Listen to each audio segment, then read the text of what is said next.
उद्योगपति द्वारा बनाए गए किन्हीं 3 संघों के नाम बताना है। उद्योगपति द्वारा बनाए गए 3 संघों के नाम बताइए। तो उद्योगपति के द्वारा कौन से 3 संघ बनाए गए हैं? तो उद्योगपति के द्वारा बनाए गए 3 संघ कौन कौन से हैं? तो भारतीय उद्योग परिसंघ, भारतीय उद्योग परिसंघ नंबर 1।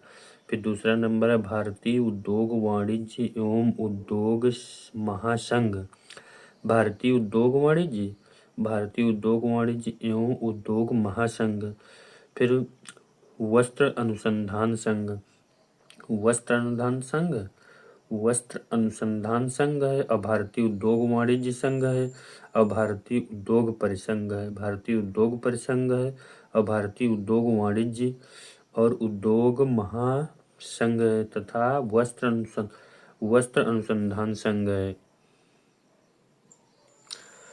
प्रजातंत्र से आप क्या समझते हैं? प्रजातंत्र या जनतंत्र, जनतंत्र से आप क्या समझते हैं? इसी को लोकतंत्र कहते हैं, इसी को प्रजातंत्र कहते हैं।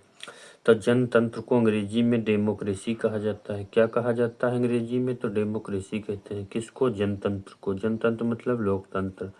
यह शब्द ग्रीक भाषा या लैटिन भाषा का, ग्रीक भाषा का जो शब्द है उन 2 शब्दों से मिलकर बना हुआ है। डेमोस और क्रेसिया, डेमोस और क्रेसिया से मिलकर बना हुआ है।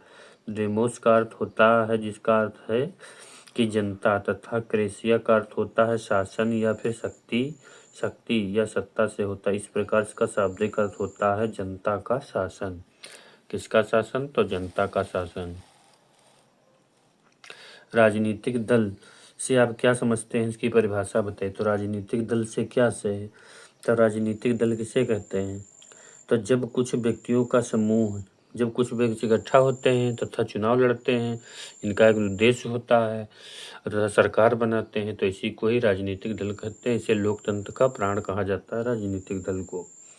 जब कुछ व्यक्तियों का समूह अथवा राजनीतिक उद्देश्य की प्राप्ति के लिए संगठित होता है, कुछ व्यक्तियों का समूह जो है राजनीतिक उद्देश्य की प्राप्ति के लिए संगठित होता है, शासन की सत्ता को अपने हाथ में लेने का प्रयास करता है, शासन की सत्ता को लेने का अपने हाथ में प्रयास करता है, तब उस शक्ति या समूह को हम राजनीतिक दल कहते हैं। इस प्रकार राजनीतिक दल व्यक्तियों का वह संगठित समूह है, वह संगठित समूह है जो राजनीतिक उद्देश्य की पूर्ति करने के लिए, राजनीतिक उद्देश्य की पूर्ति करने के लिए सरकार पर नियंत्रण रखते हैं तथा सरकार का गठन करने और वर्तमान सरकार को पदस्थ करने का प्रयत्न करता है। मैकाइवर ने कहा कि राजनीतिक दल को इन शब्दों में परिभाषित किया। किसने? मैकाइवर एक समाजशास्त्री है, उसने परिभाषित किया है कि राजनीतिक दल एक ऐसा समुदाय है, कि राजनीतिक दल एक ऐसा समुदाय है जो किसी ऐसे सिद्धांत अथवा ऐसी नीति के समर्थन के लिए संगठित हुआ हो, जो ऐसी नीति अथवा सिद्धांत के लिए संगठित हुआ हो, वह वैधानिक साधनों से सरकार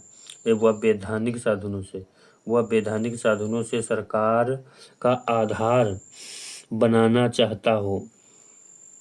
तो मैकाइवर के अनुसार राजनीतिक दल की परिभाषा इस प्रकार है कि राजनीतिक दल एक ऐसा समुदाय है जो कि किसी ऐसे सिद्धांत अथवा ऐसी नीति के समर्थन के लिए संगठित हुए हों, ऐसी नीति अथवा संगठन के लिए संगठित हुए हों कि वह वैधानिक साधनों से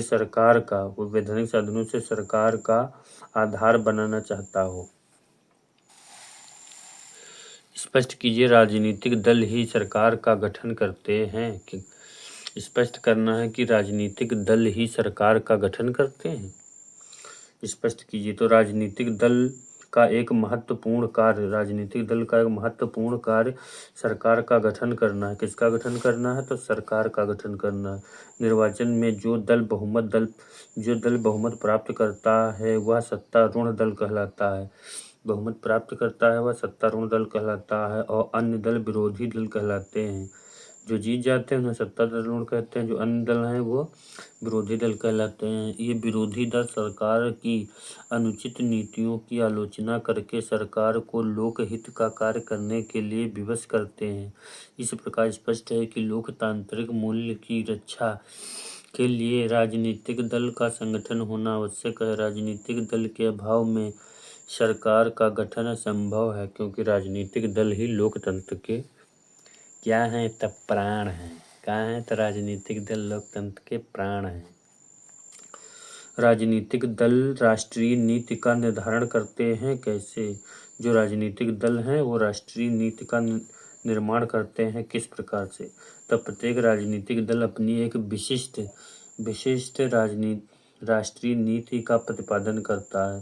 तो जितने भी पॉलिटिकल पार्टी हैं अपने एक विशिष्ट राष्ट्रीय नीति का प्रतिपादन करते हैं तथा निर्वाचन में तो निर्वाचन में अपनी प्रतिनिधियों को विजयी बनाकर विजयी राजनीतिक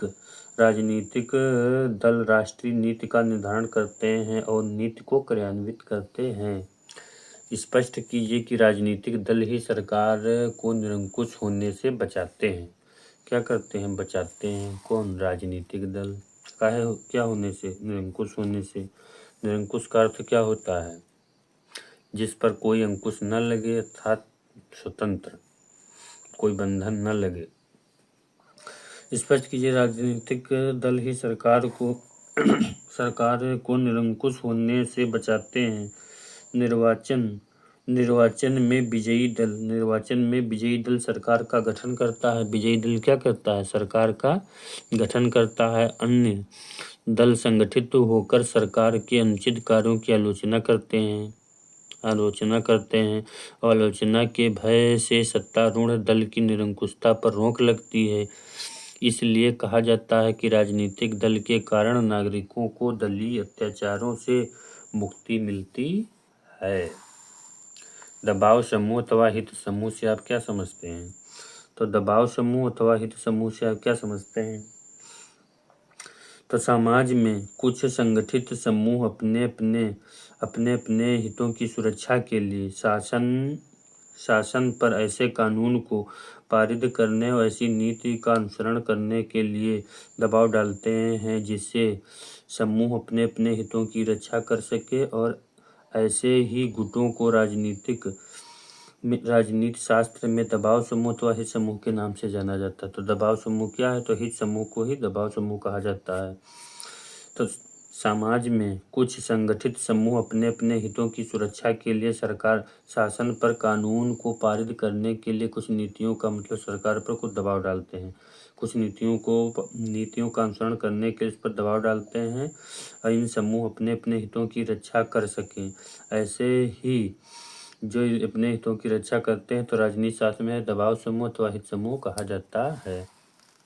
दबाव समूह जनमत को प्रभावित करके सरकार कैसे प्रभावित करते हैं? तो जो दबाव समूह है, प्रेशर ग्रुप, ये जो जनमत है इसको किस प्रकार से प्रभावित करते हैं? तो दबाव समूह सरकार को प्रभावित करने के लिए अधिक जनमत को प्रभावित करना आवश्यक समझते हैं। ये समूह जनता को अपने पक्ष में रहने के लिए तथा जनता से निरंतर संपर्क बनाए रखते हैं। ऐसे समूह अपने समाचार पत्रों और सार्वजनिक सम्मेलनों तथा प्रचार एवं अन्य साधनों द्वारा जनमत को अपने विचारों के अनुसार ढालने की कोशिश करते हैं, क्योंकि ये समूह जानते हैं कि लोकतंत्र में जनमत ही सच्ची शक्ति है। स्पष्ट कीजिए कि लोकतंत्र शासन प्रणाली व्यक्तित्व के विकास में सहायक है। स्पष्ट कीजिए कि जो लोकतंत्र शासन प्रणाली है वो व्यक्ति की पर्सनैलिटी के विकास के लिए सहायक है।